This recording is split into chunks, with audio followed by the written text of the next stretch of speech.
ก็มาเจอกันในทุกวันเสาร์นะครับช่วงประมาณบ่ายโมงวันนี้ฉากเปลี่ยนหน่อยเนื่องจากว่าน้องๆพอดีติดธุระภารกิจนะครับลุงลืมบอกว่าจริงๆแล้วในเพจศิลปะบ้านลุงหนุ่มเนี่ยลุงหนุ่มส่งเสริมเกี่ยวกับงานศิลปะทุกแขนงให้กับไม่ว่าจะเป็นชมรมสถาบันหรือว่าจะเป็นมูลนิธิอะไรที่ทำงานเกี่ยวกับทางศิลปะนะครับทางเพจลุงหนุ่มเนี่ยก็จะมีอุปกรณ์เช่นรูปปั้นข้อมูลทางศิลปะเพื่อจะเป็นการช่วยเหลือส่งเสริมให้กับคนทำงานด้านศิลปะนะครับทีนี้หลายคนอาจจะสงสัยทำไมวันนี้ลุงหนุ่มมาอยู่ในฉากอันนี้ก็ต้องขอโทษทีเนื่องจากว่าน้องๆตอนนี้ติดภารกิจก็คือเป็นการถ่ายทำนอกสถานที่เรามีอุปกรณ์ให้เช่าเช่นไฟอุปกรณ์เครื่องเสียงเสื้อผ้าพ็อปต่างๆสำหรับงานโฆษณาหรือว่าจะเป็นส่วนส่งเสริมในด้านกิจการต่างๆนะครับพร้อมกับบุคลากรเพราะฉะนั้นใครสนใจนะครับติดต่อเข้ามาในเพจลุงหนุ่มโดยเฉพาะลูกสาวก็เป็นสไตลิสต์เกี่ยวกับเสื้อผ้านะครับทำเสื้อผ้าหน้าผมจัดคิวติดต่อดาราอะไรเงี้ยให้นะครับเพราะฉะนั้นงานศิลปะเนี่ยจริงๆแล้วมันครอบคลุมค่อนข้างมากหลายคนก็อาจจะคิดว่าศิลปะมันก็คือการวาดรูป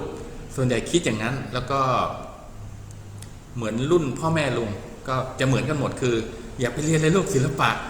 และปรากฏว่ามีเรื่องตลกอยู่เช่นพ่อแม่ส่วนใหญ่ก็1อย่าไปเรียนศิลปะนะครับ2อย่าไปเรียนเรื่องดนตรี3เรื่องกีฬาปรากฏว่าไอ้3วิชาเนี่ยมันสามารถหาเงินได้ด้วยตัวเองสำหรับลุงหนุ่มเนี่ยก็หาเงินเรียนตั้งแต่เริ่มปีที่1นะครับคือเริ่มปี2520ตอนนั้นก็หาเงินเรียนเองหาอุปกรณ์เรียนเองเนื่องจากว่าครอบครัวลุงเนี่ยเป็นครอบครัวราชการแล้วก็ไม่ส่งเสริมในการมาเรียนวิชาชีพซึ่งหลายคนเข้าใจผิดเรื่องวิชาชีพแม้ว่ากระทั่งปัจจุบันลุงหนุ่มก็ยังงงกับคำว่าวิชาชีพเช่นเรียนช่างกลคือวิชาชีพเรียนศิลปะคือวิชาชีพเรียนบัญชีคือวิชาชีพแล้วคุณเรียนแพทย์คุณจบมาเป็นหมอมันวิชาชีพไหมคุณเรียนกฎหมายคุณจบมาเป็นทนายความเป็นอัยการคุณวิชาชีพไหมคุณจบมาทางด้านตำรวจทหารคุณรับราชการเป็นตำรวจทหารวิชาชีพไหมเพราะนั้นจริงๆแล้วทุกสาขาคือวิชาชีพซึ่งคนเข้าใจผิดมากเลยเรียนวิชาการไปเพื่อคุณไปเป็นครูก็คุณวิชาชีพเพราะนั้นวิชาชีพเนี่ยจริงๆมันหลากหลายมากนะครับคราวนี้วันนี้อาจจะขลุกขลักนิดนึงอาจจะเสียงซ่าไปหน่อยหรืออาจจะมีเสียงแตกมานิดนึงเนื่องจากว่าพอดีน้องๆไม่อยู่ก็จะเป็นรุ่นเพื่อนๆพี่ๆน้องๆที่อาจจะอ่อนเทคโนโลยีก็ขออภัยไว้เนี่ยที่นี่นะครับคราวนี้ตอนนี้เราเปลี่ยนฉากมาน้องบอกว่าถ้าลุงหนุ่มพูดไม่เริ่มดีแล้วตอนนี้นอกจากเปลี่ยนฉากแล้วจะเปลี่ยนคนพูดด้วยเพราะนั้นลุงก็พยายามจะทำให้มันอยู่ในเกมที่ทุกคนพอใจเนาะคราวที่แล้วก่อนที่เราจะเข้าเรื่องวันนี้นะครับคือเรื่องสัญลักษณ์และการสื่อสารน้องเขาก็สงสัยว่าลุงหนุ่มมาคุยเวลาที่เข้ามาในออฟฟิศเนี่ยลุงหนุ่มมายังไงลุงหนุ่มก็บอกว่าจริงๆแล้ววันนี้ลุงอาทิตย์ที่แล้วนะครับลุงนั่งรถเมย์มานั่งรถเมย์น้องๆตกใจมากเลยลุงทำไมนั่งรถเมย์มาอะไรเงี้ยลุงไม่มีรถลุงไม่มีรถนะครับแล้วในชีวิตลุงจริงๆแล้วก็ไม่เคยนั่งรถเมย์จนมาโควิดเนี่ยลุงได้มีโอกาสนั่งรถเมย์เพราะที่ผ่านมาในชีวิตที่อาศัยอยู่กรุงเทพเนี่ยลุงยืนมาตลอดไม่เคยนั่งรถเมย์เลยนะครับเพราะฉะนั้นเป็นครั้งแรกในช่วงโควิดที่ลุงได้นั่งรถเมล์ปรากฏว่าน้องๆก็เลยสงสารลุงตอนนี้ผมมีรถอยู่2คันมันมีมอเตอร์ไซค์กับรถกระบะลุงสนใจรถคันไหนเอากุญแจไปเลยลุงก็ตัดสินใจจริงๆไม่อยากได้รถเอาไปเนาะมันเป็นภาระมากแล้วน้องก็ไม่เข้าใจน้องก็ลุงต้องเอากลับบ้านไปคราวที่แล้วครับทำให้เกิดปัญหาหลังจากไลฟ์สดแล้วเนี่ยลุงกลับบ้านประมาณ2 โมงเนาะหลังจากเก็บข้าวเก็บของถูบ้านให้เขาเรียบร้อยแล้วเนี่ยลุงถึงบ้านเนี่ยประมาณตี 1นะครับอาบน้ำเสร็จแล้วลุงก็มาออฟฟิศเอารถมาคืนเขาเหมือนเดิมน้องก็ตกใจแล้วมาถึงตั้ง9 โมงลุงไปทำอะไรมาโซมมากเลยก็ลุงบอกแล้วจริงๆลุงไม่อยากได้รถไปดีนะที่ลุงเอามอเตอร์ไซค์ไปเพราะลุงเข็นน่ะจากออฟฟิศนะครับไป30 กิโลเข็นไปเข็นกลับเนื่องจากว่าลุงขับรถไม่เป็นนะครับเพราะนั้นขอร้องน้องๆว่าอย่าเอารถมาให้ลุงอีกถ้าลุงมีรถกระบะนะลุงว่าลุงเข็นเป็นอาทิตย์เหมือนกันคงไม่ไหวนะครับเพราะนั้น ลุงนั่งรถเมล์ในช่วงนี้สำหรับโควิดในกรุงเทพลุงมีโอกาสได้นั่งรถเมล์นะครับคราวนี้ในเพจลุงก็จะมีกล่องต่างๆแล้วก็จะมีคนช่วยตอบบ้างอะไรบ้างลุงตอบเองบ้างนะครับวันนี้ลุงจะขอโอกาสสำหรับคนที่ฟังไม่ว่าจะเป็นสดหรือว่าจะเป็นย้อนหลังนะครับฝากกดติดตามแล้วก็แชร์แล้วก็ช่วยจับกลุ่มมาเดี๋ยวลุงจะมีของรางวัลมากมายเนื่องจากว่าจริงๆแล้วมันเป็นอายุช่วงสุดท้ายแล้วที่ลุงก็ไม่รู้จะเอาไปทำอะไรนะครับ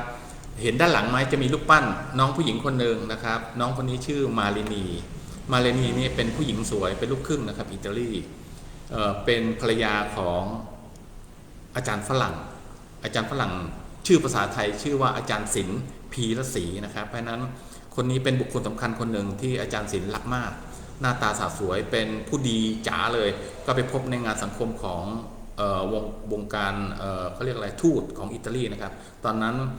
มันจะเกิดช่วงสงครามอาจารย์ศิลป์เลยต้องเปลี่ยนชื่อจากฟิโลโดเป็น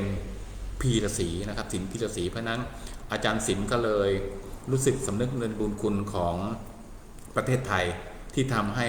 ไม่เป็นจำเลยของสงครามโลกนะครับเดิมทีเดียวนี่อาจารย์ศิลป์เข้ามาถวายตัวในช่วงระหว่างรัชกาลที่5ถึงรัชกาลที่6พอดีตกในช่วงรัชกาลที่6นะครับอาจารย์ศิลป์ก็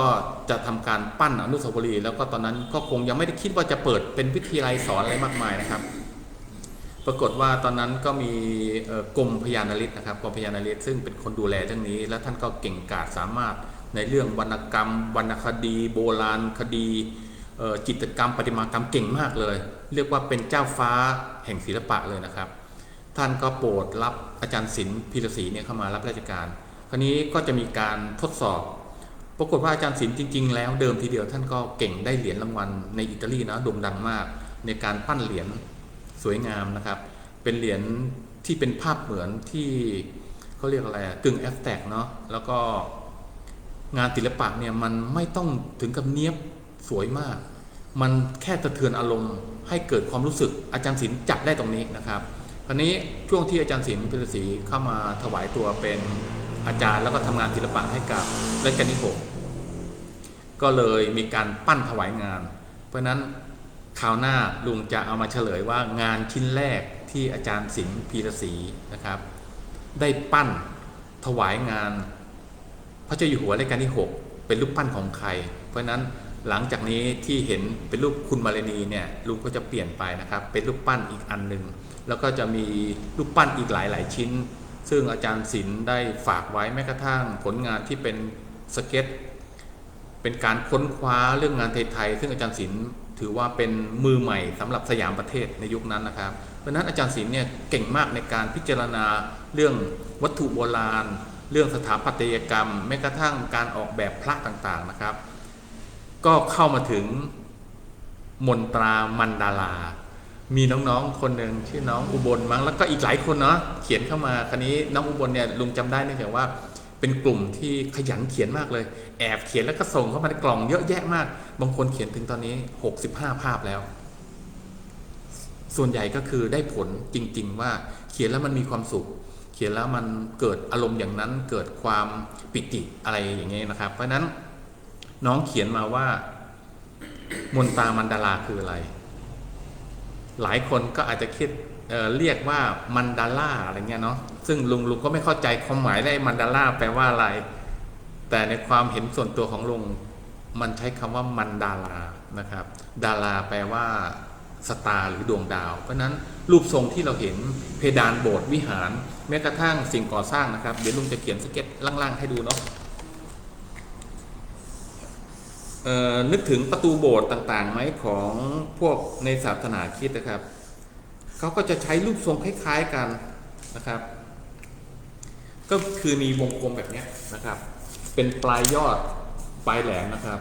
ไอ้ตัวเนี้ยมันคือรูปจักรวาลเหมือนกันเพราะนั้นจะมีแสงต่างๆที่ออกจากเทพเจ้าออกจากสิ่งศักดิ์สิทธิ์หรืออะไรก็ตามเนี่ยมันจะเป็นรูปดวงดาวทั้งสิ้นนะครับประกอบไปด้วยทิศทั้ง4นะครับ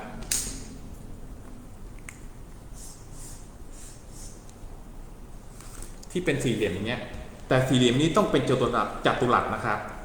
ทิศทั้ง4แล้วปรากฏว่ามันมีแกนแบ่งนะครับ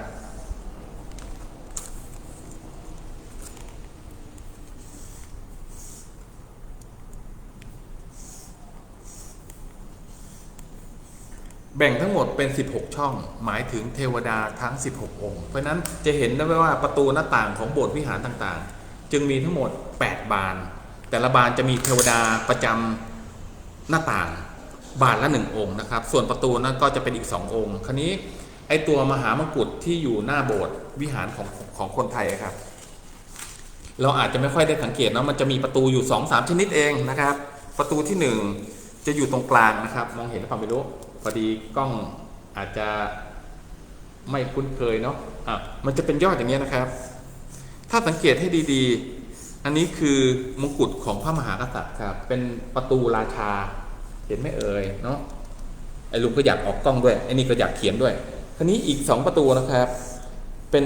ประตูที่มีทรงโค้งแหลมอย่างนี้หรือบางคนก็จะเป็นปลายมงกุฎเล็กซึ่งเตี้ยกว่ามงกุฎใหญ่นะครับ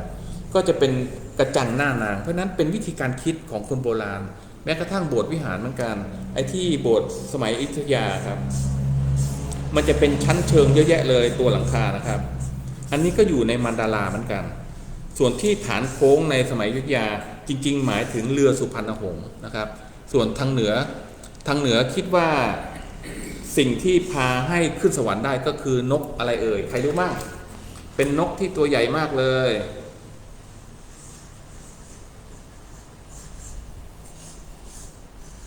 มองเห็นหรือเปล่าไม่รู้นะลุงเขียน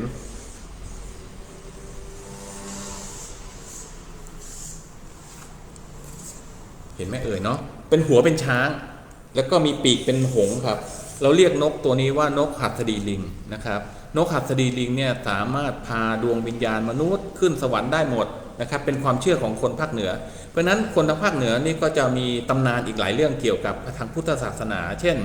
พระเจ้า5 พระองค์นะครับอยู่ในจังหวัดเชียงรายใครเคยไปจังหวัดเชียงรายหรือใครเป็นคนจังหวัดเชียงรายมั่งมีไหมมันจะมีดินแดนอันหนึ่งชื่อว่าดินแดน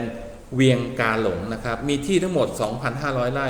ตรงกลางของอาณาจักรเวียงกาหลงนะครับเป็นภูเขาล้อมรอบเลยแล้วก็มีอาณาจักรอีกอันหนึ่งขุดเป็นร่องนะครับวงกลมเป็นรูปพระจันทร์เสี้ยวกับพระจันทร์เต็มดวงอย่างนี้นะครับอันนี้ก็อยู่ในมันดาราเหมือนกันมันดาราคือบัลลังก์แห่งสมาธินะครับเพราะนั้นหลายคนอาจจะไม่เข้าใจว่าเอ๊ะไอ้ดอกไม้ที่ฝรั่งเขาเขียนเรียกว่ามันดาราเนี่ยมันคืออันเดียวกันไหมไอ้การพูดการคิดมันคล้ายๆกันนะครับสำเนียงอาจจะเปลี่ยนไปแต่ความหมายของมันที่แท้จริงคือการซ่อนเรื่องสมาธิอยู่ข้างในนะครับมันประกอบด้วยสีประกอบด้วยลายเส้นประกอบด้วยดอกไม้นะครับอย่างเช่นพระพุทธเจ้าเคยเล่าให้ฟังว่าพระพุทธเจ้ามีหลายพระองค์มีนับเป็นแสนมีจำนวนมากกว่าเม็ดทรายในมหาสมุทรซะอีกบางคนก็ตกใจท่านเคยเรียนมาคือพระพุทธเจ้ามีแค่5 พระองค์อันนี้ในกลับของพระพุทธเจ้าที่เป็นโคดมคือโคตมะแปลว่าวัวเพราะนั้นจะเห็นได้ว่ามีศิลปินคนหนึ่งฝรั่งชื่ออะไรเอ่ยเขียนรูปราคาแพงมากเขาเขียนแต่รูปวัวอย่างเดียวลุงก็เลยไม่รู้ว่าจริงๆแล้วปิกัสโซนับถือศาสนาพุทธหรือเปล่าเคยเห็นไหมปิกัสโซไม่เขียนสัตว์ชนิดอื่นเลยนอกจากวัวอย่างเดียวนะครับเป็นอีกหลายคนที่หลงไหลในเรื่องพระพุทธศาสนาแม้กระทั่งนักวิทยาศาสตร์ระดับโลกนะครับก็หลงไหลในศาสนาพุทธเนื่องจากว่าศาสนาพุทธมีสมาธิสามารถทำด้วยตัวเองและพระพุทธเจ้าก็สอนว่าให้คนหยุดวิงวอนให้รู้จักการกระทำคราวนี้มันมาเกี่ยวข้องอะไรเกี่ยวกับในสัญลักษณ์ต่างๆนะครับจำได้ไหมคราวที่แล้วลุงคุยเรื่องอะไรเนาะพระมหากษัตริย์องค์หนึ่งในราชวงศ์จักรีนะครับที่เป็นต้นราชวงศ์เลยก็คือรัชกาลที่1ชื่อสมเด็จเจ้าฟ้าจุฬาโลกเนาะมีสัญลักษณ์ก็คือเป็นรูปอุณาโลม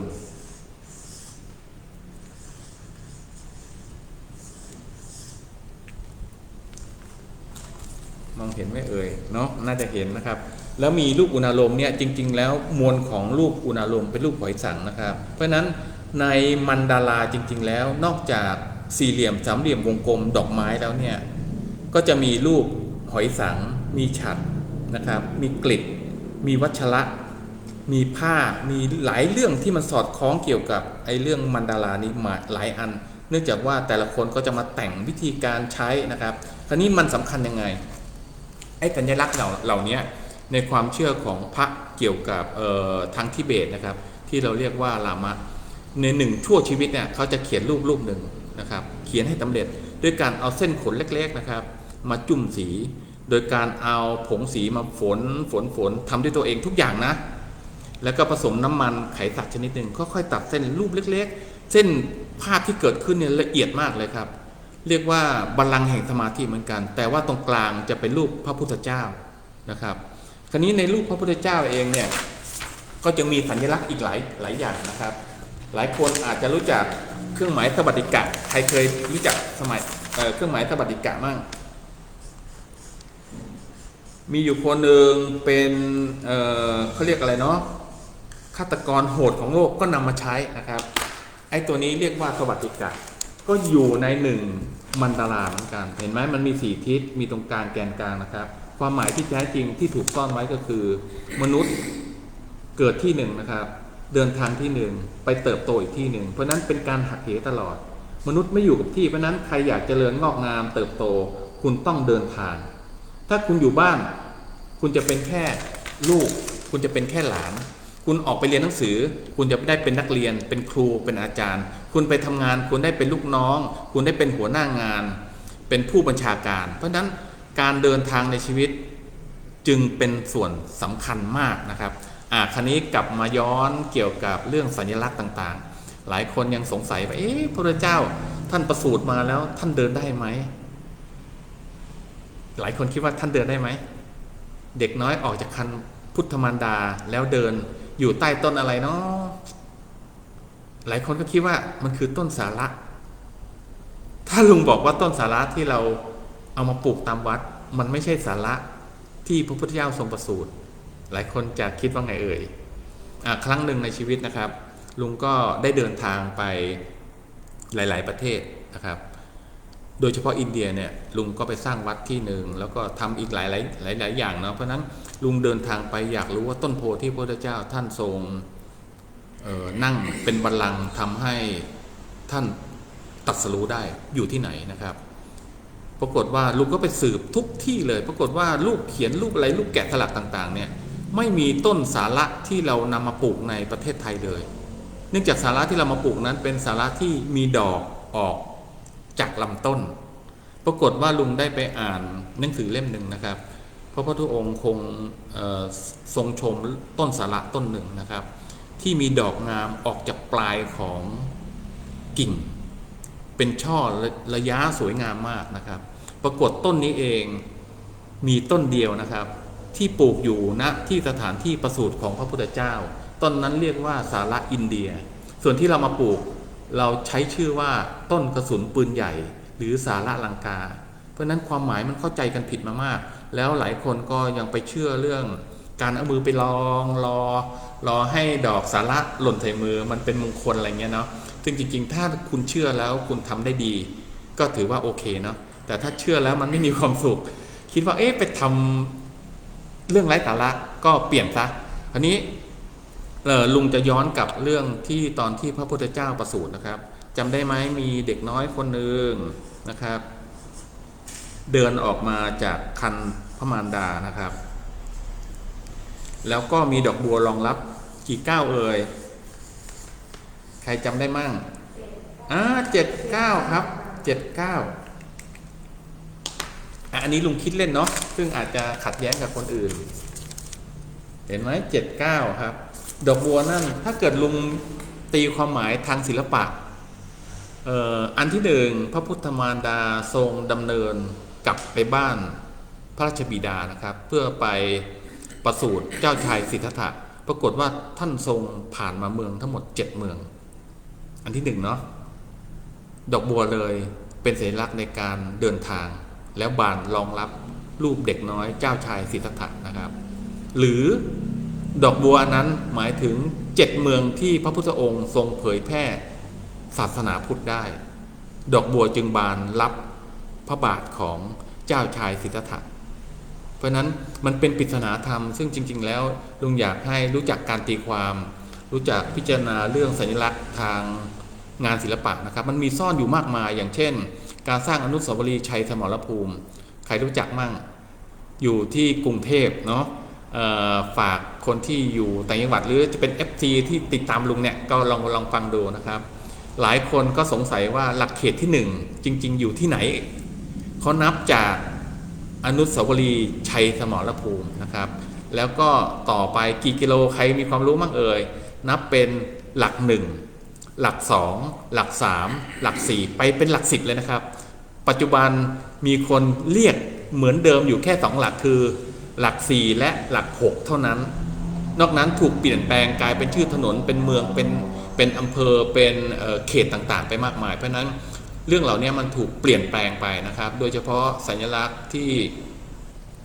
เป็นสัญลักษณ์ประจำประเทศประจำเมืองประจำจังหวัดนะครับมันถูกตีความหมายซึ่งอาจจะคลาดเคลื่อนทำให้เรารู้สึกว่าเอ๊ะมันจริงๆแล้วคืออะไรอย่างเช่นเรื่องคำว่าเยาวราชรู้จักไหมเยาวราชสำเพ็งอย่างนี้เป็นต้นนี่คือสัญลักษณ์ทางภาษาเนาะซึ่งมันต่างกับสัญลักษณ์ที่ออกมาเป็นรูปทรงนะครับคราวนี้เรามาคุยเรื่องสัญลักษณ์ทางศิลปะนะครับปรากฏจำได้ไหมเมื่อกี้ไอ้รูปสวัสดิกะนี่นะครับหมายถึงการหักเหของมนุษย์นะครับปรากฏว่าฮิตเลอร์ก็เป็นหลงไหลเกี่ยวกับศาสนาฮิตเลอร์เนี่ยเป็นนักเรียนศิลปะคนหนึ่งนะแต่ปรากฏว่าตอนที่ไปสอบเป็นเขาเรียกอะไรอะนักประวัติศาสตร์หรืออะไรเกี่ยวกับทางศิลปะเนี่ยท่านอาจจะมีปัญหาเรื่องสุขภาพจิตทำให้ตกในด้านจิตวิทยาทางมหาวิทยาลัยเลยไม่รับก็โกรธแค้นนะโกรธแค้นปรากฏว่าหลังจากฮิตเลอร์เริ่มปกครองทหารได้ปกครองเมืองได้ไปตีเมืองนั้นเมืองนี้ได้ฮิตเลอร์ก็เลยนำงานศิลปะทั่วโลกเลยนะแม้กระทั่งเคยคิดนะครับจะย้ายพีระมิดมาอยู่ที่เยอรมันเลยเนาะเพราะนั้นฮิตเลอร์เนี่ยเป็นคนหลงไหลเรื่องนี้มากแต่ด้วย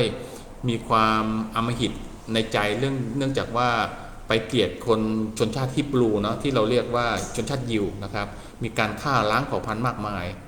แต่ฮิตเลอร์ก็เป็นหนึ่งในการทำสัญลักษณ์ทางศิลปะมากมายเหมือนกันซึ่งเราอาจจะไม่รู้เช่นรถโฟล์กสวาเกนเนี่ยมันเป็นภาษาเยอรมันแปลว่ารถสำหรับประชาชนนะครับเพราะฉะนั้นรถโฟล์กเนี่ยมันจะเป็นรถที่เราเรียกรถเต่าเนาะจริงๆแล้วเป็นรูปทรงรถเต่าที่มีสัญลักษณ์ทางอีโรติกเรื่องทางเพศเนื่องจากว่าฮิตเลอร์ก็หลงไหลเรื่องนี้เหมือนกันนะครับเพราะฉะนั้นสัญลักษณ์ต่างๆถูกตีความหมายมามากมายอย่างเช่นในยุคของฮิตเลอร์รถยนต์ทั่วโลกปัจจุบันนี้เหมือนเดิมนะก็คือการนำเครื่องยนต์ไว้ด้านหน้ารถแล้วรถทุกคันก็จะมีหม้อน้ำฮิตเลอร์เป็นคนคิดต่างกับคนอื่นเพราะนั้นคนอื่นเขาเอาเครื่องยนต์ไว้ด้านหน้าฉันก็จะเอาเครื่องยนต์ไว้ด้านหลังคนอื่นมีหม้อน้ำฉันก็ต้องไม่มีหม้อน้ำแล้วเคยเห็นหนวดของฮิตเลอร์ไหมในยุคย้อนกลับไปประมาณ100 ปี500 ปี1,000 ปีที่แล้วผู้ชายส่วนใหญ่ก็มักจะแสดงตนคล้ายๆกันคือเนี่ยเหมือนลุงเนี่ยเนาะไว้หนวดแต่จริงลุงไม่ได้ไว้นะมันขึ้นเองนะครับไว้หนวดใหญ่มากเลยคนไว้เขาใหญ่โตมากเลยปรากฏว่าฮิตเลอร์ในยุคนั้นก็มีความแปลกแยกในความคิดเพราะนั้นฮิตเลอร์ก็เลยตัด2 ข้างออกซะแล้วก็เหลือหนวดจิ๋มๆไว้ตรงกลางแต่ใครหัวเราะก็ตามฮิตเลอร์ทำการยิงทิ้งทันทีนะครับอันนี้คือความอำมหิตคราวนี้มาดูสัญลักษณ์ของฮิตเลอร์นะครับฮิตเลอร์ก็ทำสัญลักษณ์เป็นหน่วยพิเศษนะครับเป็นหน่วยรบพิเศษเลยเรียกว่าหน่วย SSS นะครับเอาแล้ว SSS ของฮิตเลอร์เห็นไหมเขาจะทำเป็นรูปเหมือนสายฟ้าตัว S 3 ตัวเป็นหน่วยอำมหิตเราดูความแข็งกระด้างของการออกแบบเขาเห็นไหมมันถูกต้องสำหรับฮิตเลอร์เลยนะเพราะนั้นใครก็ตามที่ออกแบบงานเกี่ยวกับทางด้านทหารการปกครองคอมมิวนิสต์ที่มันถูกเผด็จการครอบครองเนี่ยลักษณะของรูปทรงงานศิลปะต่างๆมันจะแข็งกระด้างดูมีพลังมากนะครับผู้หญิงก็จะดูมีกล้ามเนื้อมีอารมณ์ที่มุ่งมั่นแข็งขันต่างกับประเทศที่ปกครองแบบประชาธิปไตยจะนุ่มนวลอ่อนหวานคราวนี้เรากลับมาดูของคนไทยจะเห็นได้ว่างานประติมากรรมต่างๆมีความหมายทั้งสิ้นแม้กระทั่งรูปเขียนสัญลักษณ์ต่างๆตามถนนนะครับครั้งหนึ่งตอนนั้นจอมพลป.ก็มีคำสั่งให้มีการสร้างสัญลักษณ์เป็นรูปปั้นรัชกาลที่6นะครับทรงประทับที่สวนลุมพินีปรากฏว่าอาจารย์ศิลป์เพชรศรีก็จะเป็นนักเรียนศิลปะที่เหมือนกันทั่วโลกอีกก็คือใช้สัญลักษณ์ทรงสามเหลี่ยมนะครับ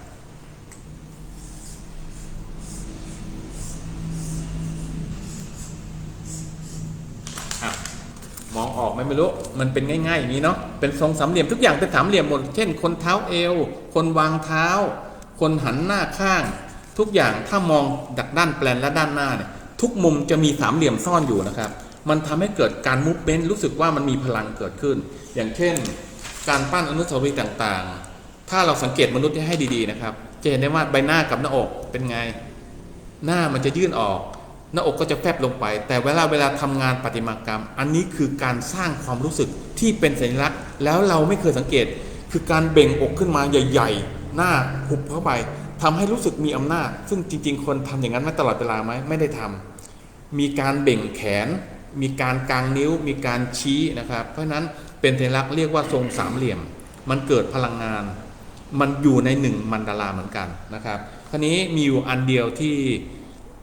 อาจารย์ศิลป์ก็อาจจะเสียใจในยุคนั้นเนื่องจากว่าก็อาจารย์ศิลป์ออกแบบทุกอย่างเป็นรูปทรงความงามทางศิลปะเนาะประกอบด้วยสี่เหลี่ยมสามเหลี่ยมและวงกลมคราวนี้งานที่อาจารย์ศิลป์สเก็ตก็คือเป็นรูปรัชกาลที่6ทรงถือหมวกกะโหลเนาะเป็นขนนกปรากฏว่าตอนนั้น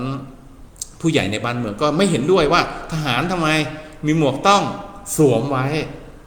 ปรากฏว่าอาจารย์ศิลป์ไม่สามารถจะเถียงได้เนื่องจากว่าเขาเป็นข้าราชการผู้ใหญ่นะปกครองบ้านเมืองก็เลยสร้างรูปรัชกาลที่6นะครับทรงถือคาถาจอมทัพแล้วก็ทรงสวมหมวกเพราะนั้นรูปทรงอนุสาวรีย์อันนี้จึงเป็นรูปทรงเดียวนะครับที่แปลกมากเนื่องจากว่า1มีลักษณะตรงเลยนะครับทรงสวมพระมาลาอยู่ด้านบนนะครับแขนก็ไม่ได้กางออกนะครับจึงเป็นลักษณะเหมือนกับคนยืนพักขาธรรมดานะครับทำให้เกิดเป็นงานประติมากรรมอีกแบบหนึ่งเกิดขึ้นซึ่งจริงๆแล้วอาจจะไม่ถูกใจหรือไม่ถูกต้องสำหรับนักเรียนศิลปะเนาะแต่ก็ผู้ปกครองบ้านเมืองคิดว่ามันถูกต้องแล้วนะครับเพราะฉะนั้นเรากลับไปดูคุณหญิงโมที่เป็นอนุสาวรีย์ก็จะมีการแอคชั่นด้วยการนำข้อศอกขึ้นนะครับยกขึ้นมาแล้วก็ห้อยดาบเนื่องจากว่าตัวคุณหญิงโมไม่ได้มีการไปประหัตประหารใครเพราะนั้นสัญลักษณ์เหล่านี้มันเป็นสัญลักษณ์ที่ซ่อนเร้นอยู่ข้างในจริงๆคราวนี้ครั้งหนึ่งมีคนคุยเรื่องการสร้างอนุสาวรีย์ของคุณหญิงโมนะครับว่าเราทำไมไม่สร้างเป็นเทพเทวดาเป็นนางฟ้าสวยๆเลยนะครับปรากฏว่าก็มีการถกเถียงกันระหว่างกรมพยานารีอาจารย์ศิลป์พลศรีกับข้าราชการบางกลุ่มที่เชื่อว่าจะต้องปั้นเป็นไทยหมดเลยเนาะอันนี้อาจารย์ศิลป์เป็นฝรั่งครับกรมพยานารีท่านก็เห็นด้วยนะครับแล้วก็มีการออกแบบโดยการปั้นให้มีรูปทรงของมนุษย์จริงๆเนื่องจากว่าคุณหญิงโมมีตัวจริงนะครับไม่ได้เป็นเทพเพราะฉะนั้นคำว่าประติมากรรมจึงมีการเขียนอยู่2แบบนะครับใครเคยรู้บ้างอันที่1ลายมือลุงอาจจะไม่ดีนะโทษทีนะครับประติมากรรม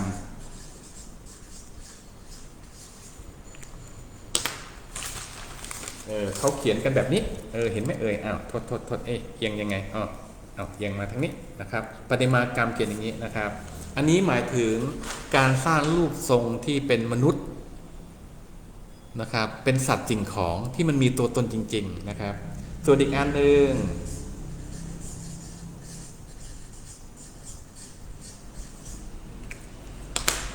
เขียนว่าประติมากรรมแบบนี้เห็นไหมเห็นไหมเข้ากล้องเห็นไหมความหมายมันคนละอันกันครับอีกอันหนึ่งที่ใช้ตัวตอประตักหมายถึงการปั้นเทพเทวดาพระพุทธเจ้ารูปเคารพเบื้องสูงเพราะนั้นเป็นการเคารพเพราะนั้นคำว่าประติมากรรมก็คือการแปะเข้าไปนะครับส่วนรูปแกะสลักเดวิดคนไปคิดว่ามันคือรูปปั้นคือการเพิ่มสิ่งของเข้าไปแกะสลักคือการกระเทาะออกเพราะนั้นรูปประติมากรรมของเดวิดที่เป็นหินอ่อนคือประติมากรรมแกะสลักไม่ใช่รูปปั้นอันนี้คนเข้าใจหรือเปล่าไม่รู้มันไม่ใช่รูปปั้นนะครับรูปปั้นคือการเพิ่มรูปแกะสลักคือการเอาออกมันต่างกันตรงนี้นะครับเพราะฉะนั้นประติมากรรมนี่มีหลายชนิดครั้งหนึ่งลุงได้ทำงานเกี่ยวกับประติมากรรมเรียกว่านูนสูงกึ่งลอยตัวหลายคนก็จะงานประติมากรรมก็มีนูนต่ำนูนสูงและลอยตัวจริงๆแล้วมันมีนูนสูงกึ่งลอยตัวนะครับ สัญลักษณ์ที่เราได้เห็นเช่นสะพานร้องไห้เคยได้ยินไหมสะพานร้องไห้อยู่ใกล้ๆกับป้อมมหาการเนาะแถววัดราชนัดดานะครับจะเป็นรูปผู้หญิงยืนมือปิดหน้าแล้วก็จูงเด็กแล้วก็ผู้ชายก้มหน้าร้องไห้เนื่องจากว่าครั้งนั้นเราได้เสียเจ้าหน้าที่สำคัญก็คือกรมพยาดำรงท่านเกษียณเนาะก็ทำให้รู้สึกว่าร้องไห้อันนึงอีกคนก็คิดว่ามันเป็นการขนศพออกผ่านวัดสะเกษออกมาที่เป็นโรคหาต่างๆเนาะตายเสียชีวิตแล้วก็ร้องไห้จริงๆแล้วทุกสะพานทุกแห่งในประเทศไทยมีความหมายทั้งสิ้นนะครับย้อนกลับไปเครื่องหมายสวัสดิกะเมื่อกี้นะครับเนื่องจากที่เริ่มมาใช้นะครับมีใครใช้อีกส่วนใหญ่เราจะเห็นเนาะคือองค์พระพิฆเนศเพราะนั้นความเชื่อมันเหมือนกันเลยอันเดียวกันเลยนะครับเป็นรูปจักรวาลเหมือนกันเป็นรูปสี่เหลี่ยมจัตุรัสเหมือนกันแล้วธงล่ะเอาแล้วมันคือมันดาราไหมธงก็คือหนึ่งในมันดารานะครับธงแบ่งออกเป็น2ชนิดนะครับ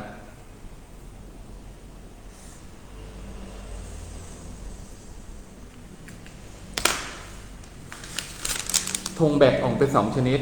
เห็นไหมเห็นเนาะเอาตรงนี้โทษทีลุงก็หลงทางกันแล้วปรากฏว่าธงเนี่ยมันจะมีความกว้างด้านบนนะครับเท่ากับ2ส่วนนะครับ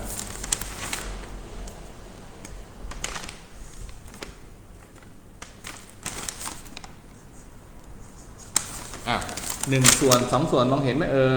นะครับปรากฏว่าอีก2 ส่วนเป็นอย่างนี้เห็นไหมพับมาจะเป็นสี่เหลี่ยมจัตุรัสที่เราเรียกว่ามณฑลเห็นไหมเริ่มมองออกอย่างปรากฏมันมีส่วนงอกมาอีก1 ส่วนครับเป็นส่วนที่3เท่ากับกว้าง2 ส่วนยาว3 ส่วนนะครับแล้วเหมือนกันหมดทั่วโลกอีกด้วยอันนี้ก็อยู่ใน1มันดาราเหมือนกันเพราะนั้นไอ้รูปธงอันนี้นะครับมันก็จะเป็นแปลนในการสร้างมหาวิหารต่างๆคือเริ่มจาก2 ส่วนก่อนแล้วก็เป็นอีกครึ่งส่วนเท่ากับ2 ส่วนคูณ3 ส่วนนะครับอันนี้เราเรียกว่าธงส่วนที่ยาวออกไปนะครับที่เราจะเห็นเยอะแยะเลยมีธงต่างๆและเป็นยาวเกินจาก2 ใน 3 ส่วนนี้อันนี้เราไม่เรียกธงเราเรียกว่าริ้วธงไม่ใช่ธงนะ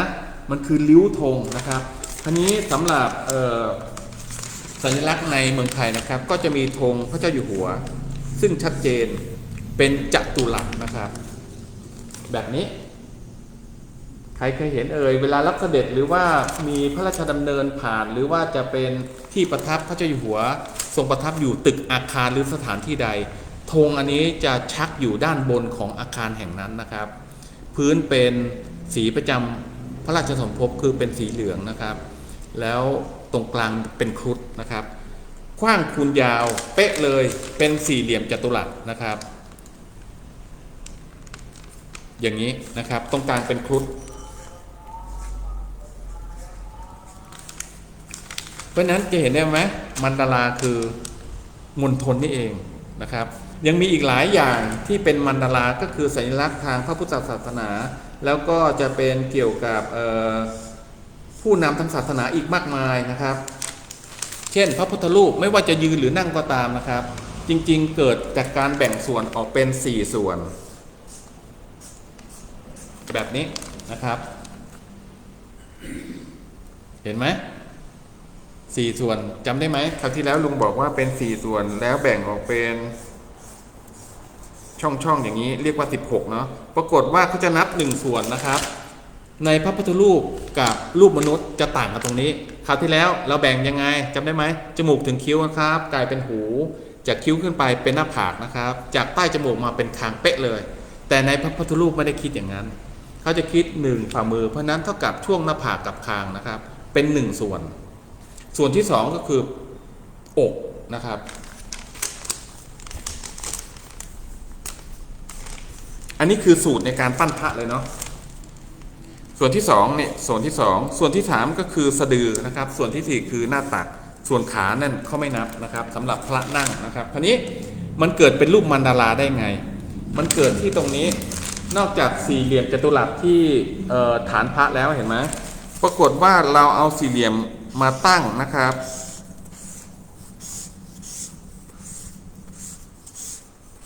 แบบนี้ถ้าไปตีให้ดีเนาะมันจะเป็น16 ช่องเหมือนกันเลย และจะเป็นสัดส่วนในการทำพระนะครับเพราะฉะนั้นจะมีวิธีการคิดอีกมากมาย เช่นขนาดของหัวไหล่มาตรงที่หน้าอกนะครับหัวไหล่เนาะวิ่งตัดมาปุ๊บจะเป็นสะดือพอดีเลยเพราะฉะนั้นทุกอย่างมันเป็นสูตรมันไม่ได้เกิดจากความบังเอิญเกิดจากเรื่องจริงที่มนุษย์คิดขึ้นนะครับครั้งหนึ่งลุงได้มีโอกาสไปดูเขาเรียกผ้าพระบทเนาะที่เก่าที่สุดในประเทศไทยตอนนี้ลุงไม่แน่ใจว่าได้นำมาโชว์ในพิพิธภัณฑ์หรือยังอยู่ในจังหวัดเชียงใหม่ซึ่งจากการคำนวณในหลายๆเรื่องแล้วก็ตามประวัติศาสตร์แล้วเนี่ยเป็นผ้าพระบทน่าจะเก่าที่สุดเกินกว่า500 ปีนะครับตอนนั้นลุงได้ไปดูจริงๆก็ทำกันเนาะก็คือการคัดลอกลวดลายที่มันไม่เกิดขึ้นแล้วมันหายไปบางส่วนอย่างเช่นดอกไม้ปรากฏว่าลุงเพิ่งมาสังเกตแล้วเหมือนกับที่อินเดียเลยนะครับดอกบัวที่นำมาไหว้พระพุทธเจ้านั้นเป็นดอกบัวอีกชนิดหนึ่งซึ่งบ้านเราไม่เคยนำมาไหว้พระพุทธเจ้าเป็นดอกบัวสายในดอกบัวสายของอินเดียก็แบ่งออกเป็น2 กลุ่มนะครับเป็นดอกบัวต้นเล็กเราเรียกว่าบัวผันบัวเผื่อนเนาะส่วนบัวสายที่เรามากินดอกเนี่ยเอามากินก้านมันนะก็เป็นอีกชนิดหนึ่งซึ่งในอินเดียมีเยอะมากส่วนคนไทยก็จะนิยมเอาดอกบัวหลวงกับดอกบัวสัตบงกฎเอาไปสักการะในพระพุทธเจ้าคราวนี้ปรากฏว่าในรูปพระบทอันนั้นสำคัญมากลุงได้ลองวัดสัดส่วนตามในตำราของพระไตรปิฎกนะครับสัดส่วนแขนขาตัวพระพุทธองค์มันเท่ากันเป๊ะเลยเนื่องจากว่าน่าจะเป็นหลักสูตรในการเขียนรูปเลยเนาะหรือทำประติมากรรมสำหรับพระพุทธองค์เพราะนั้นจะเห็นได้ว่าจริงๆแล้วพระพุทธองค์ทรงจีวรนะครับเป็นผ้าไหมชนิดหนึ่งใครตอบได้บ้างเอ่ยบางผิวแล้วเบาที่สุดในอินเดียนะครับจนแนบพระวรกายผ้าจีวรนั้นถูกทอเป็นลายดอกไม้ชนิดหนึ่งจำได้ไหมที่มันล่วงมาจากสวรรค์เพราะนั้นจึงเป็นสัญลักษณ์สำคัญมากซึ่งต่อมาในสมัยอยุธยาก็ได้ทำพระพุทธรูปต่างๆมีจีวรลายดอกส่วนตอนที่ลุงไปทำงานในอินเดียนะครับลุงได้ไปเห็นจีวรที่คนเอามาถวายพระพุทธเมตตานะครับในเมืองขยาแต่คนไทยชอบเรียกว่าเมืองพุทธคยาจริงๆเขาชื่อเมืองขยาอยู่ในรัฐพิหารนะครับเป็นจังหวัดที่ยากจนที่สุดเป็นต้นกำเนิดขอทานเนื่องจากว่าคนไทยเป็นประเทศเดียวที่ชอบเอาสตางค์เอาสิ่งของต่างๆไปให้เด็กน้อยให้คนแก่ด้วยความสงสารจึงเกิดเป็นอาชีพวัณิพกเกิดขึ้นนะครับเพราะนั้นในเมืองขยานี่เองจะมีพุทธสถานที่เป็นต้นชื่อว่าต้นศรีมหาโพธิ์นะครับส่วนใหญ่เราเรียกว่าต้นโพเนาะต้นโพคือต้นไม้ชนิดหนึ่งส่วนคำว่าศรีมหาโพธิ์หมายถึงบัลลังก์ที่พระพุทธองค์ทรงตรัสรู้เพราะนั้นอาจจะเป็นต้นจิกต้นอะไรก็ได้เราเรียกทุกอย่างอันนั้นว่าศรีมหาโพธิ์นะครับคราวนี้เนื่องจากลุงได้ไปเห็นจีวรทั้งตัวองค์จริงในพระพุทธเมตตา1 ปีนะครับเขาจะให้ช่างแล้วก็พระจากทิเบตเดินทางมาเอานำผงทองคำนะครับมาค่อยๆวนจนติดทั้งพุทธองค์เนี่ยเป็นสีทองคำเลยเนาะแล้วส่วนที่น่าตกใจที่สุดแล้วลุงก็พยายามค้นหาปัจจุบันก็ยังไม่มีความรู้เรื่องนี้คือ1ทำไมพระพุทธเจ้าในตาสีฟ้าแล้วเหมือนกันหมดในอินเดียเนาะน่าสงสัยไหมอันที่2คือเส้นพระเกศาของท่านไม่ได้สีดำก็มีการระบายสีออกเป็นสีฟ้าน้ำเงินนะครับเพราะนั้นเป็นเรื่องแปลกหรือเป็นความเชื่อซึ่งมาตรงกับเรื่องความเชื่อของเรื่องหินเอาแล้วใครสะสมหินหรือ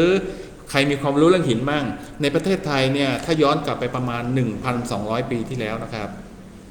มันก็อยู่ในสัญลักษณ์ที่เป็นการสื่อความหมายคล้ายๆกันหมดและปรากฏว่าย้อนกลับไป 6,000 ปีที่แล้วในสมัยบาบิโลเนียหรือจะเป็นอียิปต์ก็ตามใช้เหมือนกันอีกนั่นคือถ้าเกิดเป็นราชามหากษัตริย์จะใช้สิ่งของต่างๆเช่นติดบนมงกุฎของราชาก็จะเป็นหินเทอร์ควอยซ์ที่ออกสีน้ำเงินนะครับเพราะนั้นในสมัยทวารวดีก็มีการผลิตลูกปัด ลุงเชื่อว่าเป็นการจำหน่ายเนาะไม่ใช่เป็นการผลิตเพื่อจะมาใช้เองเนื่องจากว่าน่าจะเป็นโรงงานครั้งแรกที่ลุงได้เดินทางไปจังหวัดราชบุรีปี2524-25นะครับก็ไปขุดที่อำเภอคูบัวนะครับได้ค้นพบเยอะแยะเลยลูกปัดเล็กลูกปัดน้อยขนาดฝนตกเนี่ยมันยังชักเอาเม็ดลูกปัดขึ้นมาบนผิวดินเลยแล้วผิวดินเนี่ยมันจะมีการกลับกันทุกปีเนาะ10 ปีก็มีการกลับขึ้นมาอีกเพราะนั้นจะเห็นได้ว่าสิ่งต่างๆมันถูกเคลื่อนไหวมานะครับคราวนี้ลูกปัดสมัยธารวดีก็เหมือนกันมีความเชื่อว่าราชามหากษัตริย์นิยมใช้สีน้ำเงินส่วนที่เป็นราชวงศ์ก็จะใช้สีฟ้าส่วนพ่อค้าวานิชคล้ายกันอีกไหมทั่วโลกเลยใช้สีเขียว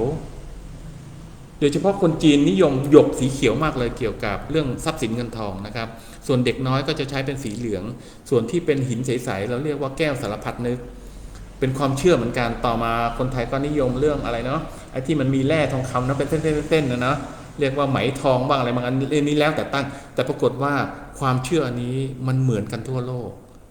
ซึ่งคิดดูว่ามันห่างไกลกันมหาศาลทั้งระยะเวลาหนทางในการเดินทางมันต่างกันมากเนื่องจากว่าสมัยบาบิโลนนะครับย้อนกลับไป 6,000 ปีที่แล้วจะเดินทางมาเอเชียยังไงคุณจะนั่งเควียนมาเป็นปีเป็นชาติเหรอแสดงว่ามนุษย์มีสมองส่วนหนึ่งที่เป็นตัวบงการนะครับให้คิดคล้ายๆกัน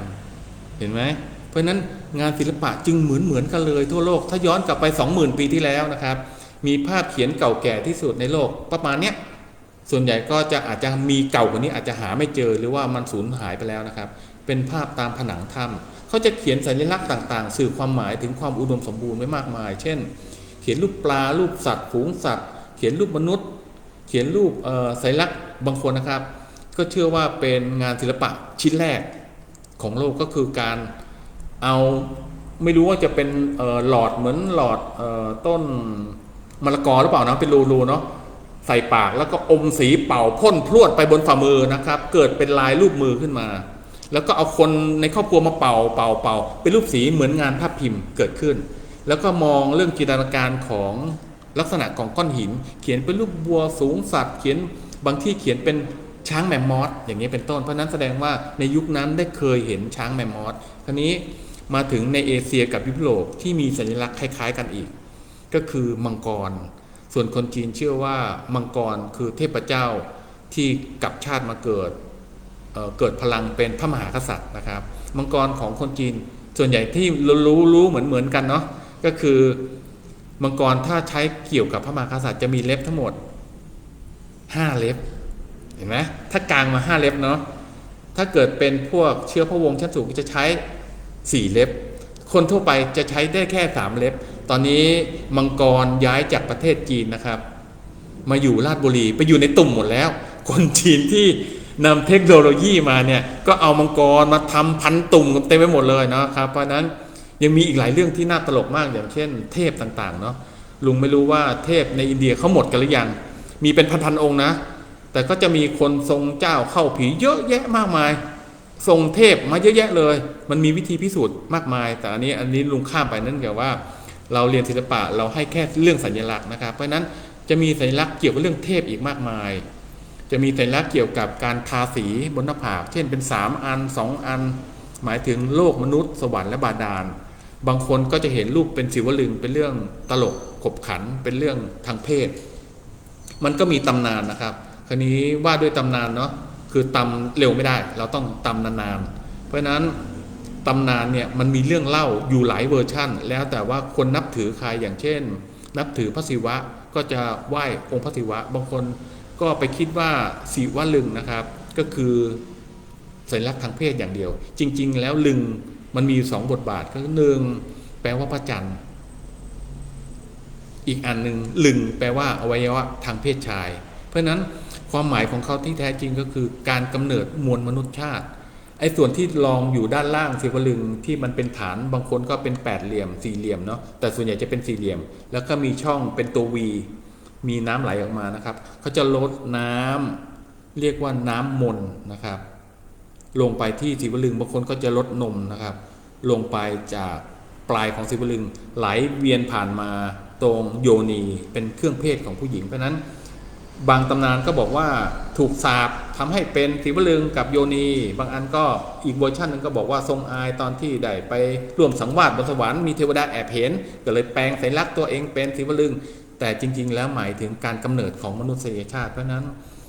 สัญลักษณ์ต่างๆเหล่านี้นะครับมันเกิดขึ้นมากมายคราวนี้มาในสัญลักษณ์อีกประเทศหนึ่งที่ยุโรปใช้กันเยอะแยะเลยเราเรียกอันนี้ว่าอะไรเอ่ย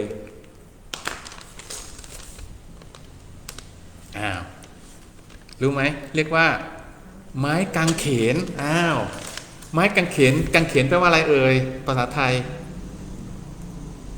เขนแปลว่า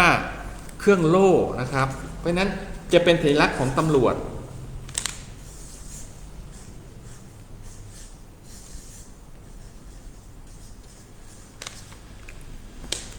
อย่างนี้เราเรียกว่าเขนเดี๋ยวมาจากไหนลุงไม่ถนัดเนาะที่เป็นโล่ครับแล้วมีมีดซ่อนอยู่ด้านหลังดาบอยู่ซ่อนด้านหลังอันตัวนี้เราเรียกว่าเขนนะครับส่วนตัวนี้เราเรียกว่าไม้กางเขนถ้าที่จริงภาษาอังกฤษเขียนว่าอะไรเนาะ cross แล้วมันคือไม้กางแขนล่ะเราทำสระเอล่วงไปตัวหนึ่งแล้วก็ยึดติดกันมาจริงๆมันคือไม้กางแขนขององค์พระเยซูเห็นไหมนี่คือหนึ่งในสัญลักษณ์แต่ปรากฏว่าสัญลักษณ์อันนี้นะครับใช้มากที่สุดในโลกมันอยู่ตรงไหนอยู่ตรงนี้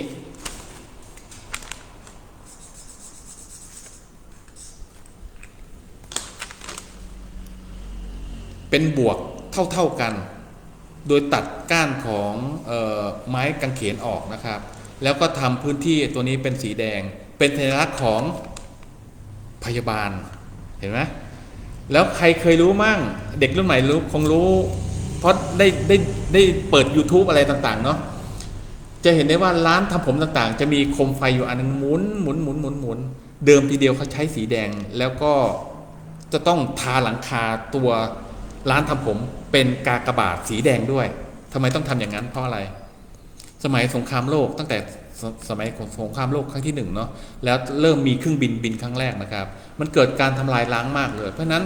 เขาเลยอนุญาตให้ร้านตัดผมทั้งหลายหญิงและชายเป็นสถานพยาบาลจึงมี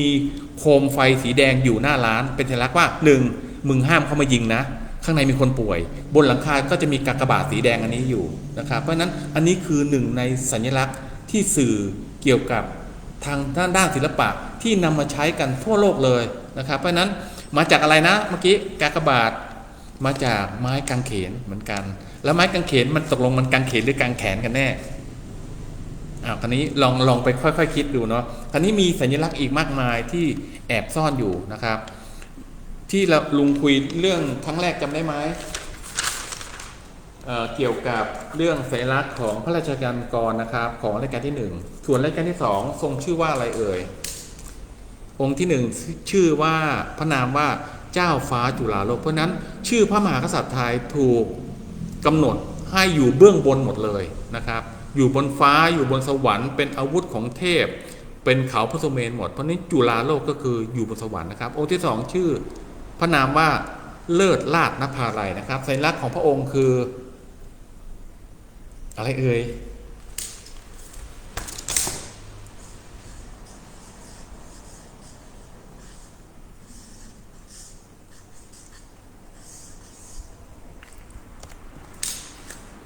อะไรที่อยู่บนท้องฟ้าเลิศลาภนภาลัยตัวอะไรครับพญาครุฑจับอะไรอยู่จับนาคอยู่นะครับทำไมถึงจับนาคแบบนี้เอ่ยรู้ไหมสัญลักษณ์คือครั้งหนึ่งเขาเชื่อว่ามีตำนานอีกมันมีหลายเวอร์ชันเนาะบางคนก็ว่าจริงๆคำว่านาคะแปลว่าคนชั้นต่ำที่ไม่มีเสื้อผ้าใส่แล้วก็อยู่ชายน้ำหากินกับเกี่ยวกับการประมงเนาะมันมีหลายเวอร์ชันอีกคนนึงก็บอกว่าครุฑเนี่ยคือคุทะแปลว่าผู้ที่อยู่บนภูเขาหากินเป็นนายพรานนะครับ2กลุ่มชนนี้ไม่ถูกกันแต่ปรากฏว่าในตำนานก็มีอีกเกี่ยวกับเรื่องเทพว่า2คนเนี้ยพ่อเดียวกันแต่คนละแม่ปรากฏว่ามีการทะเลาะเบาะแว้งกันอีกเนาะก็แบ่งตระกูลนาคออกเป็น7เสียน3เสียนตัวสีเขียวสีเหลืองสีดำนะครับโดยเฉพาะที่เป็นพญานาคเล็กๆอีก 1,064 ชนิดได้ตั้งแต่อนาคอนดาเนาะ งูเห่างูจงอางงูเขียวงูปากจิ้งจกอะไรในพวกนี้เขารวมไปหมดเลยเขาเชื่อว่ามี 1,064 ชนิดนะครับเพราะนั้นเป็นเรื่องตำนานที่เราสร้างสัญลักษณ์ขึ้นมานะครับคราวนี้ทำไมถึงได้เป็นพญาครุฑเนื่องจากว่าจำได้ไหมคราวที่แล้วลุงเล่าเรื่องอะไรเนาะข้าราชการใส่ชุดสีกากีหมายถึงดินนี่คือหนึ่งในสัญลักษณ์ทางศิลปะเหมือนกันนะครับแล้วก็มีอะไรติดบนไหล่รูปครุฑหัวเข็มขัดเป็นครุฑครับเพราะนั้นพระมหากษัตริย์ทรงเป็นเทพสมมุติเทพทรงอวตารมาเกิดนะครับเพราะนั้นท่านเป็นพระนารายณ์จึงทรงครุฑแล้วทำไมต้องจับนาคลักษณะนี้เนื่องจากว่าตอนนั้นเขาเชื่อว่า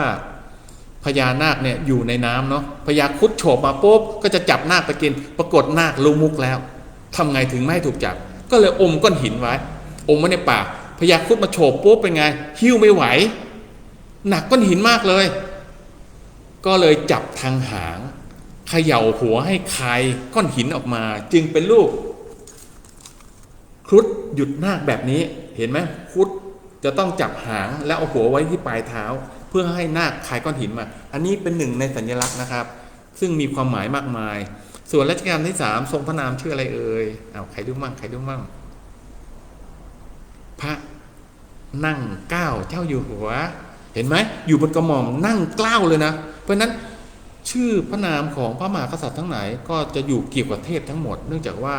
มีความเชื่อเหมือนกันหมดแม้กระทั่งในจีนญี่ปุ่นยุโรปเหมือนกันหมดนะครับเชื่อว่าชามหากษัตริย์พวกนี้เกิดมาจากการบำเพ็ญเพียรเกิดการอวตารแม้กระทั่งเขมรก็คิดเหมือนกันบางคนไปตกใจว่าสมัยก่อนมนุษย์เราร่างกายใหญ่โตเขมรก็ทำบันไดในสูงเป็นเมตรตัวต้องใหญ่มากจริงๆมนุษย์มันก็เท่ากันแหละแต่ทำไมเขาต้องทำบันไดให้มันสูงเนื่องจากว่าคนในยุคนั้นนะครับย้อนไป 1,100 ปีนะครับสมัยพระเจ้าชัยวรมันที่1นะครับได้ปกครองเรียกว่ากลุ่มขอมนะเราเรียกว่ากลุ่มขอมก็นำก้อนหินมาก่อสร้างเป็นปราสาทมากมายเลยคราวนี้ในเอเชียเนี่ยมีประเทศไทยอยู่ประเทศเดียวนะครับที่สร้างสิ่งของเป็นสิ่งของที่มันผุพังง่ายเพราะนั้นเราจึงไม่ค่อยเหลือโบราณสถานมากมายนอกจากชัยวรมันที่7เดินทางมาที่ประเทศสยามนะครับสร้างอโลคยาก็คือโรงพยาบาลแห่งแรกๆไว้มากมายแล้วก็มีปราสาทมีโรงหอสมุดมากมายนะเป็นก้อนหินมันเลยคงทนอยู่เป็นพันปีคราวนี้บันไดในยุคนั้นจำเป็นต้องมีความสูงเนื่องจากว่าข้างบนจะมีผู้หญิงอยู่คนหนึ่งคอยดูแลนะครับแล้วก็นางสนมอีกเป็นร้อยเป็นพันเราเรียกนางสนมองค์นั้นว่านางอับสรนะครับนางอับสรเนี่ยห้ามพกอาวุธทุกชนิดเลยอะไรก็ตามที่ปิ่นปักผมหรือจะเป็นเครื่องทรงติดเล็บติดล้อเนี่ยห้ามเลยบนปราสาทที่มีพระมหากษัตริย์ทางขอมอยู่นะครับห้ามคนผู้ชายก็ห้ามมีอาวุธเนื่องจากว่ากลัวรอบปงพระชนเพราะนั้นจึงทำบันไดขั้นสูงไว้เวลาคนขึ้นไปรอบปงพระชนจะต้องค่อยๆปีนมาคนข้างบนแค่มีหน้าที่เอาไม้ไผ่จิ้มนิดเดียวมันก็กลิ้งตกมาคอหักตายแล้วนี่คือวิธีการคิดมันเป็นสัญลักษณ์อย่างหนึ่งนะครับ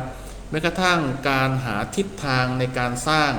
มหาวิหารต่างๆมันถูกออกแบบมาโดยปราณีตนะครับคราวนี้ย้อนกลับไปเมื่อกี้อะไรมั่งเนาะเข้ามาประเทศไทยแล้วนะครับมีสัญลักษณ์อีกมากมายซึ่งหลายคนคงอาจจะลืมไปแล้วเนาะว่ากรุงเทพเป็นประเทศเดียวในโลกที่ชื่อเมืองหลวงไม่ใช้คำว่ากรุงเทพใช้คำว่าบางกอกฝรั่งก็จะไม่รู้จักกรุงเทพนะรู้จักแต่แบงคอกมันคือสัญลักษณ์ของเมืองที่รัชกาลที่1ทรงข้ามจากกรุงธนบุรีข้ามแม่น้ำเจ้าพระยามาอยู่ที่ต้นมะกอกน้อยและต้นมะกอกใหญ่ต้นมะกอกใหญ่อยู่ที่ไหนครับวัดสูงมากเลยอยู่ริมน้ำจนเกนนิสบุ๊กไปลงเรารู้จักหรือเปล่าไม่รู้เกนนิสบุ๊กไปลงนะเป็นวัดที่สร้างริมแม่น้ำแต่ไม่มีเสาเข็มน่าตกใจไหมหนักเป็นร้อยเป็นพันตันนะครับสูงเท่าไหร่เอ่ย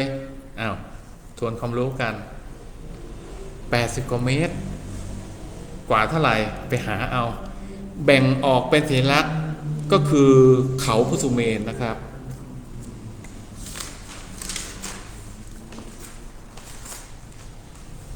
เดี๋ยวลุงค่อยๆเขียนไปเนาะ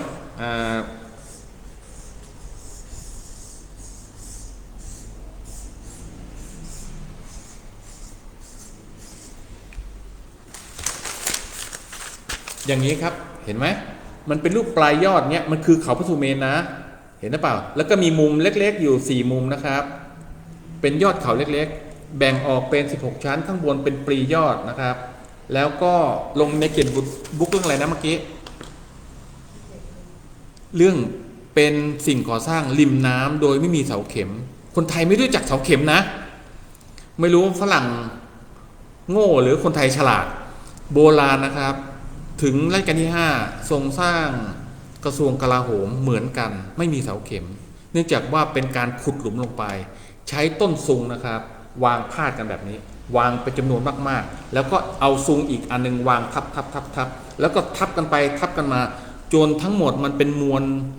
ยิ่งกว่าเสาเข็มอีกที่เราเรียกว่าตีนแผ่นะครับมันสามารถรองรับอาคารทั้งหลังได้มันทำมาตั้งแต่โบราณแล้วคนไทยเนี่ย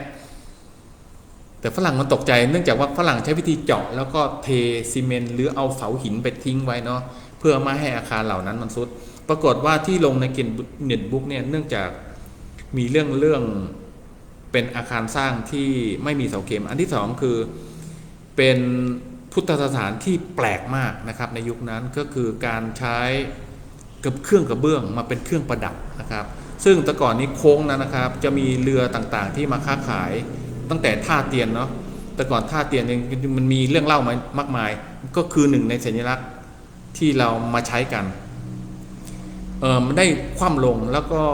ได้มีการลงมติกันว่าใช้กระเบื้องเหล่านั้นที่มันแตกเนาะมาตัดเป็นรูปทรงตอนหลังถึงมีการสั่งทำรูปทรงเฉพาะเลยมาจากเมืองจีนนะครับเราก็เชื่อว่าเราค้าขายกับเมืองจีนด้วยการสั่งกระเบื้องเข้ามาแต่ในยุคอยุธยานะครับอยุธยาเรารู้ไหมว่าจริงๆแล้วเราก็เป็นแหล่งผลิตกระเบื้องเคลือบออกขายต่างประเทศนะครับย้อนกลับไปเมื่อกี้จำได้ไหมจังหวัดอะไรเอ่ยที่มีพื้นที่ 2,500 ไร่มีสัญลักษณ์เป็นรูปพระจันทร์เสี้ยวซ้อนกับพระจันทร์กลมอยู่เป็นสัญลักษณ์เมืองที่พระพุทธเจ้าไปทรงอยู่เรียกว่าเวียงกาหลงนะครับจะมีเตาเผาทั้งหมดประมาณกว่าพันเตาล้อมรอบแม่น้ำเลยนะครับลุงเลยคิดว่าไม่น่าจะเป็นชาวบ้านทำน่าจะเป็นอุตสาหกรรมส่งออกเลยเพราะนั้นกระเบื้องของเวียงกาหลงนะครับมีสัญลักษณ์คล้ายกันกับสมัยสุโขทัยนะครับคือประมาณ 600-700 ปีเนี่ยก็เป็นรูปปลา2ตัวเป็นรูปหงส์นะครับแล้วก็เป็นรูปต้นไม้อีกชนิดหนึ่งปลานั่นคือสัญลักษณ์คือความอุดมสมบูรณ์นะครับคนไทยได้ผลิตกระเบื้องส่งออกเราไม่ใช่นำเข้าอย่างเดียวเนาะส่วนเทคโนโลยีเนี่ยมันเปลี่ยนแปลงมาสมัยคนจีนมาค้าขายกับไทยแต่ก่อนเราทำกระเบื้องเรียกว่าซีลาดนนะครับเป็นกระเบื้องเคลือบเขียวไข่กาเทคโนโลยียุคนั้นยากมากแม้กระทั่งปัจจุบันเนี่ยยังลุงคิดว่าน่าจะเหลืออยู่โรงงานเดียวแล้วเนาะที่ทำเรื่องซีลาดนเพราะว่ามันทำยากเผาแล้วให้เกิดลายแคลก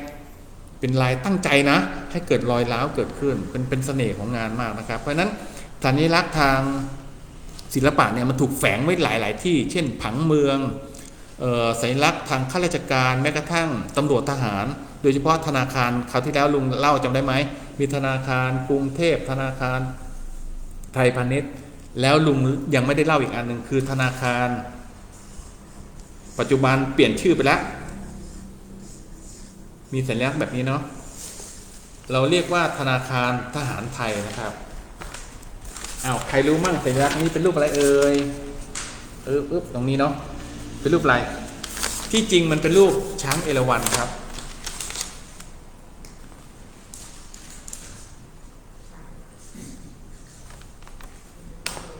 วันนี้ลุงอาจจะเผลอคุยยาวไปนิดนึงพอดีกำลังเมามันตรงไหนช้างลุงไปไหนละช้างโทษเห็นไหมกลับหัวไม่กลับมันมีงานอย่างนี้เนาะแต่มันมี3หัวจริงๆช้างเอราวัณนะครับมันมีทั้งหมด33เสียรมันเป็นเทวดาองค์หนึ่งซึ่งเขาว่าหลุดมาจากการกวนเกษียณสมุทรบ้างบางคนว่าเกิดจากเทวดาแปลงเป็น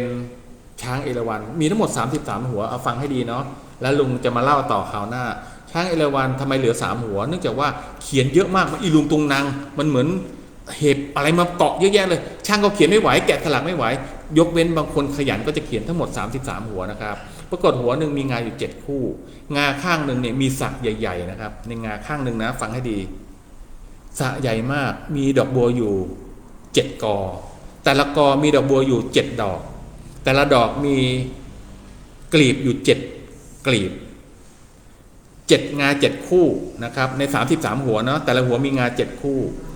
ข้างหนึ่งมีสระอยู่7 สระสระหนึ่งมีดอกบัว7 กอแต่ละกอมีดอกบัวอยู่7 ดอกแต่ละดอกมีกลีบอยู่7 กลีบแต่ละกลีบมีนางฟ้าสวยงามมากชื่อว่าอัปสรสวรรค์อยู่อีก7 องค์อันนี้ทิ้งเป็นกันบ้านคูณมาลุงมีรางวัลให้คราวหน้านะครับแล้วก็มาพบกันใหม่ในศิลปะบ้านลุงหนุ่มเพราะนั้นรูปปั้นด้านหลังที่เราเห็นทั้งหลายชื่อคุณมาลินีเพราะนั้นถ้าหน่วยงานหรือว่าหอศิลป์ต่างๆคิดว่ามีประโยชน์กับตัวเองติดต่อลุงมานะครับลุงมีงานประติมากรรมและรูปพิมพ์มากมายนะครับโดยเฉพาะรูปพิมพ์ด้านหลังลุงมีทั้งหมดประมาณ30 ชนิด30 พระรูปเนาะมีรวมแล้วทั้งหมดประมาณ 30,000 ใบนะครับลุงยินดีที่จะบริจาคสำหรับคนที่เอาไปจำหน่ายจ่ายแจกแล้วก็สร้างเป็นเขาเรียกอะไรอะสาธารณประโยชน์นะครับติดต่อเข้ามาในเพจศิลปะบ้านลุงหนุ่มส่วนของรางวัลลุงแจกยังไม่หยุดนะเหลืออีก200 ชุดแล้วก็น้องที่ลุงติดค้างเรื่องจะส่งของรางวัล50 รูปอ่ะ1 ชิ้นนะ3 คนแล้วตอนนี้ลุงพอดีติดธุระเนื่องจากว่าในเพจของลุงเนี่ยลุงให้เช่าเกี่ยวกับอุปกรณ์เรื่องถ่ายทำแล้วก็มีคนบริกรไปตัดต่อนะครับแล้วก็จะมีเกี่ยวกับเรื่องทำเสื้อผ้าในงานศิลปะทั้งหมดเนาะเพราะนั้นใครสนใจก็ติดต่อเข้ามาส่วนลูกเพจหรือน้องๆที่ดูรายการนี้ของศิลปะบ้านลุงหนุ่มใครมีสินค้าลุงจะโฆษณาให้ฟรีนะครับติดต่อเข้ามาแล้วก็ฝากกดติดตามฝากช่วยกันกดเผยแพร่นิดนึงนะครับสำหรับวันนี้ศิลปะบ้านลุงหนุ่มขอบคุณมากครับ